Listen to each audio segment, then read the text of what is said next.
საქართველოში სასწრაფო სამედიცინო დახმარების ცენტრის ექიმების გადამზადება იწყება იმერეთის რაჭა-ლეჩხუმისა და ქვემო სვანეთის 35 მედიკოსი 2 დღის განმავლობაში გადაუდებელი დახმარების მართვის შესახებ ტრენინგს გაივლის.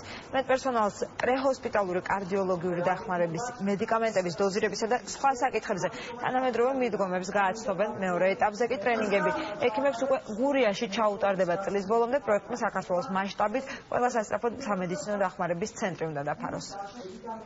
გავდივარ ტრენინგს პრეჰოსპიტალურ ეტაპზე გადაუდებელი სამედიცინო დახმარების გაიდლაინებთან, თანამედროვე გაიდლაინებთან დაკავშირებით, რომელიც ძალიან მნიშვნელოვანია ჩვენთვის. ეს მუდმივი განახლების პროცესია და მივესალმებით ამას ყველაფერს.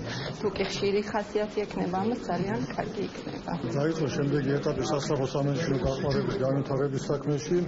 პირველ ეტაპზე 10 რეგიონის 10 ხარისხის მართვის სპეციალისტი გადამზადდა. დღეს არის იმერეთის რეგიონში შემდეგი სწავლება.